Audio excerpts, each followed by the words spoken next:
Informed Sources is made possible in part by Susie and Pierre G. Villery.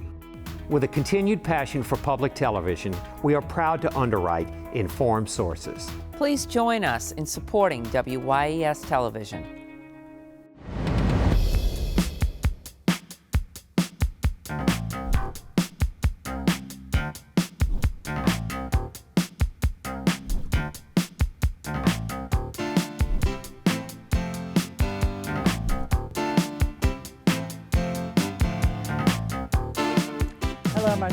Thanks so much for joining us.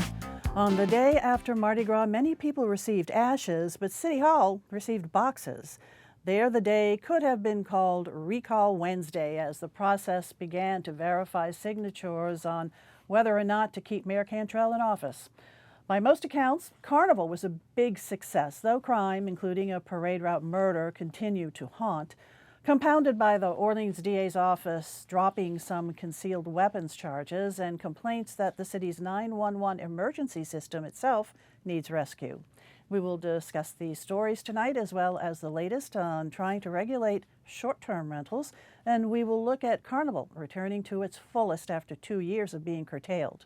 Joining us tonight are Errol Laborde, producer of Informed Sources, Thanh Truong, reporter, WWL Radio News, Carly Berlin, reporter, WWNO Radio, and John Zimmerman, staff writer at the Times-Picayune, the New Orleans Advocate. Go over to Thanh first, and yes, we saw boxes and boxes and boxes of signatures for the recall effort of Mayor Cantrell delivered to New Orleans City Hall this week. Where are we with it? We know they delivered signatures, but there's still some intrigue. There's a lot of intrigue, and the big question is ultimately, do they have enough signatures? The recall effort launched obviously in the fall of last year. The deadline was Ash Wednesday. They met that deadline. Now begins the process of actually going through the signatures and validating. That'll be up to the Orleans Parish Registrar of Voters office. So there's a lot of moving parts with this at this point. The threshold to meet, the magic number that the recall effort has to meet is 49,976.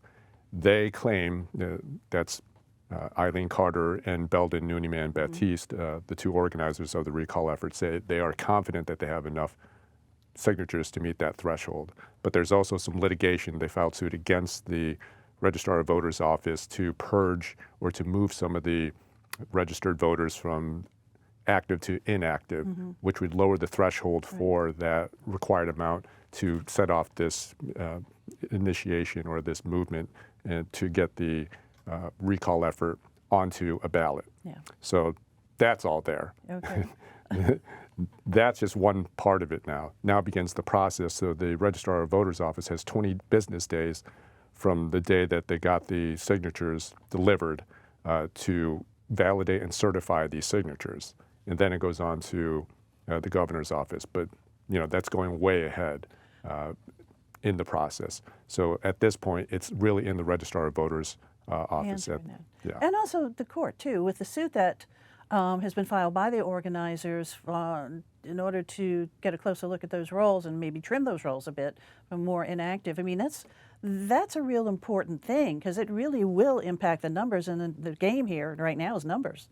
So historically, it appears that about 20% of signatures will be decertified or invalidated through the process of certification. So the organizers from the get-go always said that they wanted to get enough signatures to give themselves a cushion.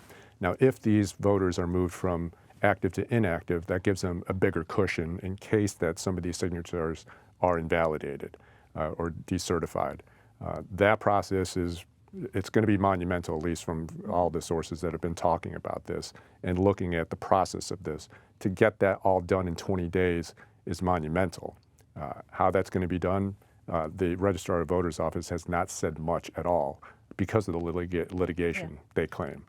But again, there's a lot of questions of how this is going to be done. There's questions about transparency, both from the mayor's office and from the public. They want to know, too, about how this process is going to unfold, because ultimately it's dealing with voters and their signatures and their records. A big battle of the future is if it's validated. If they say, okay, you have the numbers, then the next step is that the governor has to pick election day to vote on it. And they say, well, there's two options, probably in October or maybe in April. Well, that's a huge difference between the two. If it's in October, it would probably be on the ballot for the statewide elections, where you have a huge turnout, which would probably help the Cantrell people. If it's in April, it'll probably be a really small turnout, and she didn't have much money in her budget, so she didn't have much money to be getting people out. Right. And so April would probably help the opponents, and October would probably help Cantrell. Well, the recall folks said on Wednesday, and they had a big production outside of City Hall. They had a brass band. They were A lot of dancing going on. A lot of dancing, a lot of celebration, but that may be premature. They were saying that they wanted this to be earlier than October 14th, which would be the gubernatorial primary date. That would obviously work in their advantage in their view. But again, I think we're 2 steps ahead of it, because the core of it now is, are they going to have enough signatures? And then you can get into the process of the governor calling the date, and then you actually get into campaign mode, and that goes into politics, reaching voters, getting your message out, and that's really a campaign at that point, and that's an election. And are they equipped to pull this off? We'll see. It's a big question. We'll see where this all goes. So getting back to this 20-day deadline as far as the registrar of voters office is concerned and verifying, will this suit now that's been filed by the organizers impact that 20 days? That's a great question. I think that the 20 days sticks, and John, you might know better than me. I'm unsure about the legalities of that and how that affects the timeline. My understanding is that the deadline in which they received, when they received those boxes, is March 22nd. That's a hard deadline. That's 20 business days from the time that they received it. I don't think that the actual litigation, whatever the result's going to be, is going to affect that deadline, because that's really just going to, it might expedite, but really you're given that time frame from the start just to work within that window of time to get that done. I don't think the litigation is going to affect that timeline. Okay, regarding the Times-Picayune New Orleans Advocate suit, they wanted to publish some of the names, at any rate, that had been collected, and then the agreement was made, okay, once these are submitted, then the organizer said we'll release it, but they're not releasing those names. They're not releasing it. They said they will if the Times-Picayune New Orleans Advocate gives them $15,000, which would basically cover the printing charges of it. It's a very hazy kind of situation at this point, because there was a deal that was struck in court that they would hand over the signatures and give them all the signatures when they were going to be delivered. That happened, but the handing over of the signatures to the newspaper has not happened. Okay. And that curveball of $15,000 was something that was a very late development that very few people saw coming. It's quite strange. Okay, well, it just sort of keeps on coming, doesn't it? And while all this was going on, we happened to have a Mardi Gras. And beautiful one. A very nice one, but still not without some problems, including a murder. Yeah, things were going really well in terms of gun violence, particularly on the route until Bacchus. On Sunday, about 9:30 or a little bit later than that, there was a shooting out there around Terpsichore and St. Charles, which is down in an area they've experienced quite a bit of Mardi Gras violence over the years, not exactly on that block, but a few blocks down. This was right at Ho Shun restaurant, right in that area. There was a shooting there. Police were on the spot there. There were a lot of police officers out there. They caught the person they say is the shooter quickly. His name was Mansour Boj. He's a native New Orleanian, 21 years old. And that was pretty good police work that they really got. When I talked to people out there, it sounds like there was a female officer out there who pretty much got him right away, coming out onto St. Charles, looking back, pointing a gun. The police say that they have a surveillance video that shows him shooting the other person, who was 15-year-old Roderick Tobias. Who died, died. But other people were shot as well. Or other little people girl. were shot. Another mass shooting in a city that leads the nation in mass shootings.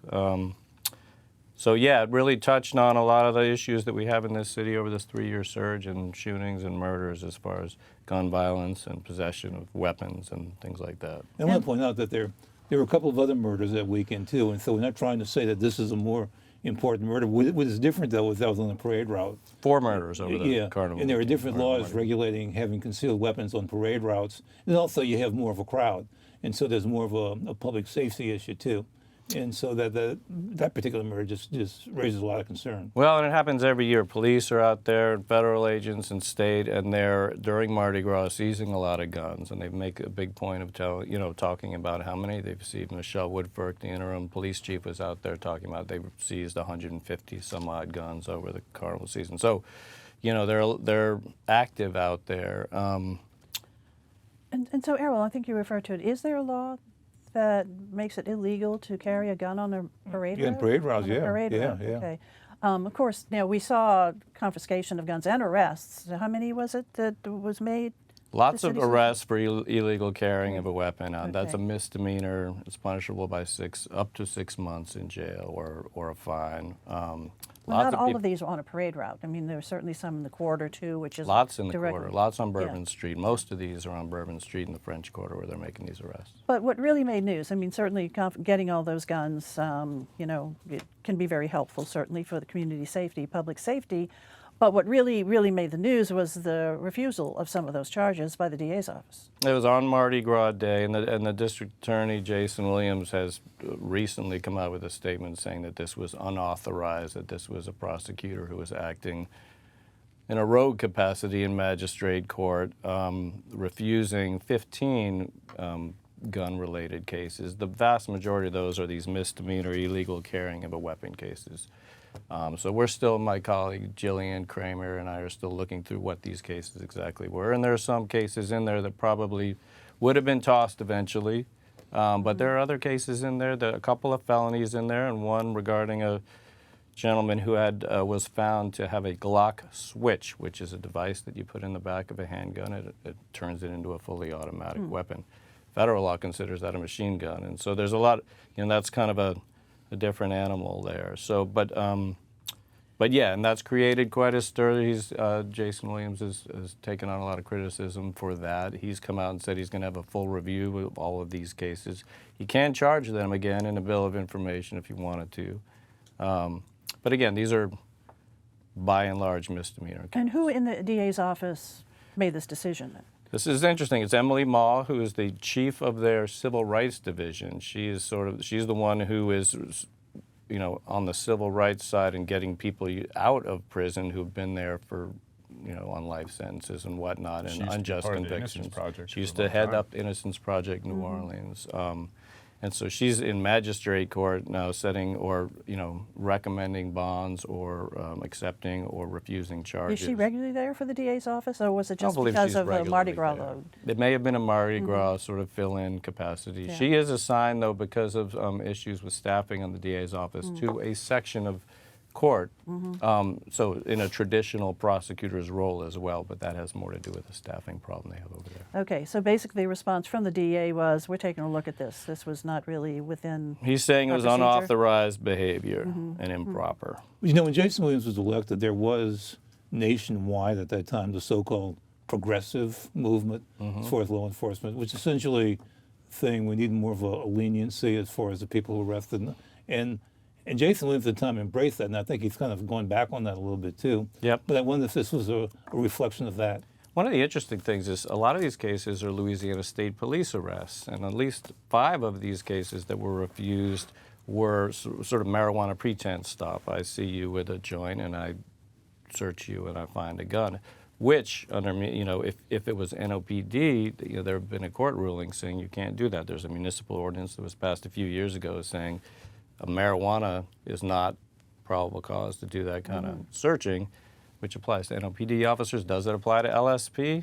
That's sort of a legal kind of gray area there that is kind of interesting in some of these cases. Okay.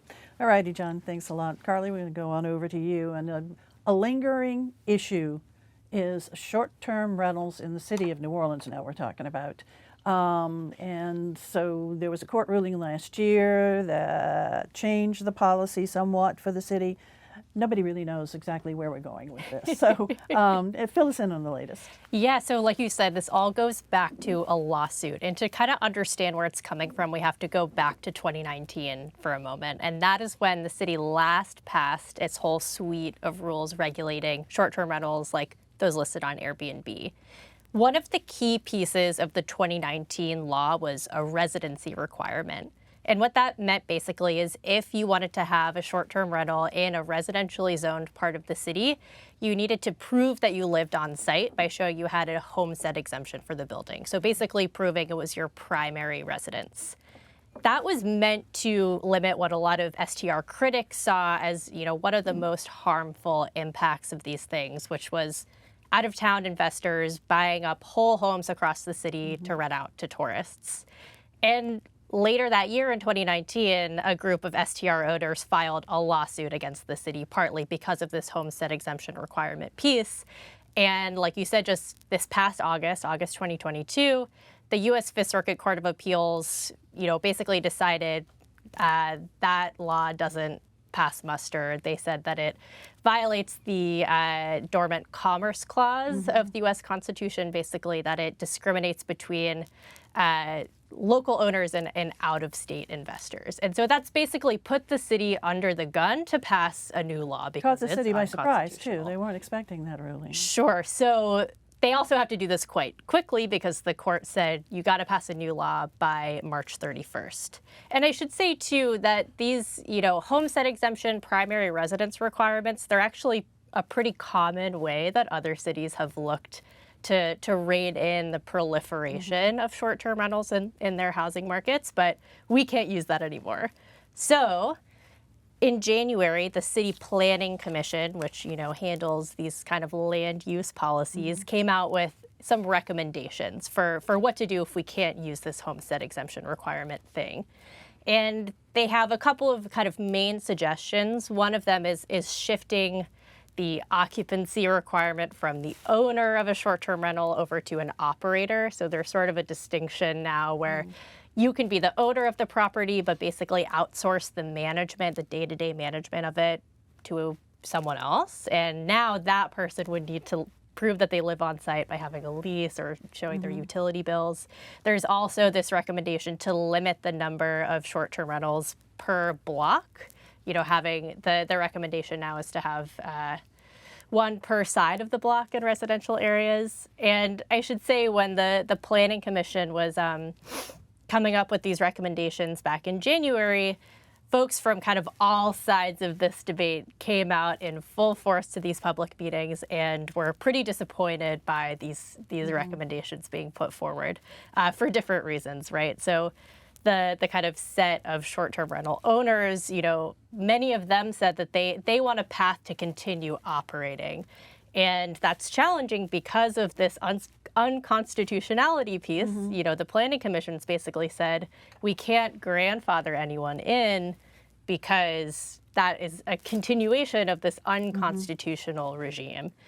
On the other side of things, critics of short-term rentals like neighborhood association leaders and affordable housing advocates, they have said they want to see tighter regulations than the ones we've had on the books and the ones that the Planning Commission has put forward. So J.P. Morrell had said, okay, we're going to deal with this after Mardi Gras. Okay, we're after Mardi Gras now. So the council's going to be taking up those recommendations, or? Okay. Yeah, exactly. So the City Council ultimately has the final say on whatever this law looks like. So the Planning Commission basically sends these recommendations over to the council, and over the next month, the council will have a series of meetings, public meetings to get feedback on these recommendations. They can make, basically any amendments they want to them, and then they have to pass a final version of this law by the end of March. Are permits still being issued while this is going on, or are permits supposed to put a hold on those while we're trying to figure out? Do you know? That's a good question. So for residential areas, permits are on hold, and they have been since the fall, actually, even kind of before these recommendations were put out. The idea behind that from the council was, basically put a pause on new residential short-term rental permits so that once a new law is passed in the spring, all of the STRs can be basically under one set of rules. Okay. All right. We'll see what those rules eventually become. Thanks a lot, Carly. Good Mardi Gras. We haven't had a good full Mardi Gras in a while, and people were ready to Mardi Gras. Mardi Gras to me has always seemed like and I'm a partisan for Mardi Gras, but it's always seemed to me like being this big balloon that keeps on expanding, but ultimately seems too flimsy to last. And one day it's going to all burst and go away. That never happens. It keeps on getting bigger and it keeps on expanding. And the balloon gets more colorful, and so it's still there. This year reminded me of the 1980 Mardi Gras. So what happened then? That was the year after the police strike in 1979. And so there were no parades at all In Orleans, in New Orleans. in the city of and Orleans, the community was really down on that. Including, I remember seeing some guy who hated Mardi Gras. He says, "Now I've always hated Mardi Gras, but now I miss it, okay, because we don't have it." So in 1980, it was like the people went out of their way to prove we're back, we're going to have fun, damn it, okay. And they did. It was a great Mardi Gras. I just remember. Also, the weather was good, which always helps too, and just very festive. And I think this time we're having essentially two Mardi Gras, one where there was no parades and the other where there was truncated parades, that there was a real effort this time to go out and to do it fully. And getting all the parade routes back, I think, was an important thing. Just a couple of things I noticed, that there were more really nice-looking parades. Sometimes the parades get kind of junky or bought off the float lot or something, but there were some parades that were really, really especially nice this year. And I think that there's the Babylon parade, which is always a kind of like a plain sort of parade, was beautiful. And things like Hermes and Chaos always. And on that Monday night before Mardi Gras, the combination of Proteus and Orpheus is really the most beautiful parades, most beautiful time of all. And you go on there, and Rex was good, and Coup d'etat. There's a lot of satire, and the satire is really, really biting. Okay, some people go to the old books and they say, "Oh, look what they're doing in 1850. This isn't right." People should look what they're doing in 2023. I mean, they really have to, but that's part of Carnival. And there was one person in particular, who really got the barb a lot. Now that, of course, would be the mayor. Right. And that goes from Coup d'etat, from Coup de Vue, and just across the board. But that's, again, it's part of Mardi Gras. The other thing I've noticed, people have been saying for years that the doubloon is declining in popularity. I think it's probably true, that it's just oversaturated. What there is more of is blinkies, things that blink. All right, I mean, people are by the thousands. And there was one night I was on St. Charles. If you imagine 1,000 people each blinking, okay, I mean the whole street is and so that's sort of a different look. But anyway, I think the feeling was good, and overall it was a good scene. And congratulations to all the people who put it on. And I always remind people, the people who put it on pay for it themselves, and so that's really that's really impressive. Well, I had some relatives come in town for it, and one of whom is originally from Louisiana. Hasn't been back, though, for a while, and she was with her husband and children and some other friends. They had a ball. They really did. And having the parade start at Jefferson and Magazine again was really, perfect for them. But what they also really loved, and they proudly wore this, they cut T-shirts from different crews. And they thought that was the best thing ever, sporting their T-shirts. So they were happy campers. Personalized items, that's what the doubloon did. It was personalized, and then the plastic cups. And I think T-shirts can do the same sort of thing. Yeah, and nice I think it's also too. important to contextualize why this is also important for the hospitality and tourism industry too. I mean, after 3 years of being crippled by COVID, I think this is the first year. I think there was some worry, Errol, you know best, about whether the parades were going to return to their original routes. You had all that in place. You had beautiful weather, and if you're a part of the tourism and hospitality industry, obviously you hold your breath when these big events happen. When you hear of a shooting and you hear of a murder, those are not good headlines. But the fact that overall, if you had a successful amount of people coming in and a good amount of people coming in, and you pulled something off that you really need for the boost for the city, then it's a win for them. And also coming up with a strategy for public safety, which was Absolutely. done, and it was a successful Mardi Gras. So congrats to all. Okay, let's go on over to you, John. 911 problems in Orleans, real quick. Yeah, we've had some troubling lapses of late that have been reported with our 911 system in Orleans, which is run by the Orleans Parish Communications District. A colleague of mine, Gabrielle Collette, spoke with a family member of Tyler Ellis, a 15-year-old boy who was killed by gunfire last week in what police have determined was an accidental shooting. She had complained that she called 911 3 times, couldn't get an answer. Jeff Adelson, a colleague of mine, was looking into the call records and whatnot. And what we came out with was that they sent police and EMS to the wrong address, an address more than 2 miles away. And that, according to the district and their executive director, Tyrell Morris, was because the operator transposed letters and sent them to North Rocheblave Street instead of St. Roch Avenue somehow. And so that was, and it turns out the mother drove him to the hospital where he died. So, you know, and there have been some other complaints of late. I came across one of a fire at the Esplanade Apartments near City Park. Everybody kind of knows that big 7-story building out there where Energy ended up having to put out a fire. After calling 911, nobody showed up. It turns out that the call taker in that case pressed the wrong button and cleared the screen instead of, you know, getting a fire truck to. Are they short-staffed also? They are short-staffed. We're still looking into some of just how, you know, what the problems are over there. Elena Moreno, City Councilwoman, has called for Tyrell Morris, the Executive Director, to come in and answer questions about those 2 cases and others that have been reported elsewhere recently. Is there any improvement? I mean, last year we were reporting on this, the problems, but They're saying things have improved this month. In fact, they're saying that they've this month achieved well over 90% of calls taken within 15 seconds, which is the national standard. They say they've eclipsed that this month for the first time since last August. It's kind of a rare thing for them to do, but these kind of these incidents sort of raise questions. Right. Okay, John, thanks. Time for other stories. E, to you. Well, probably the last word on Mardi Gras. Mardi Gras next year is February 13th, which means the next day, the 14th, is both Ash Wednesday and Valentine's. That's right. So people have the moral dilemma between fasting or eating chocolate. Right. It's also Peggy's birthday, is it not? February 13th. Ton. I'm actually working on a story, just coming off of the death and the killing of the reporter in Orlando, taking a look at just how crime is covered in the journalism business, especially coming in for the new kids that are coming into the industry at this point. I think that there's a lot of questions about sending reporters into scenes that are dangerous. And, you know, how do we evaluate that? How do we assess those risks? Be looking for that. Carly? I've been working on covering a project the RTA is looking to do called a bus rapid transit line that would connect Algiers and New Orleans East through downtown.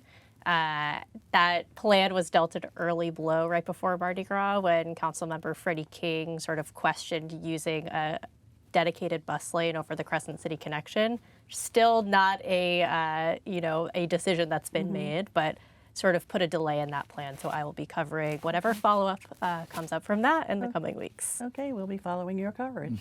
John?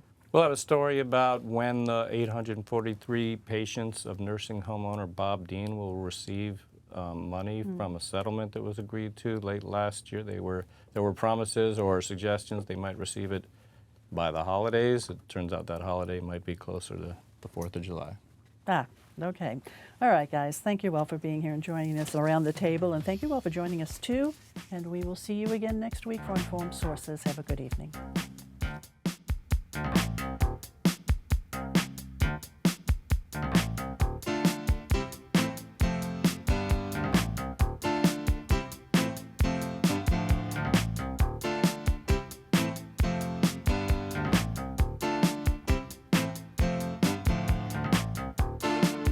Informed Sources is made possible in part by Susie and Pierre G. Villery.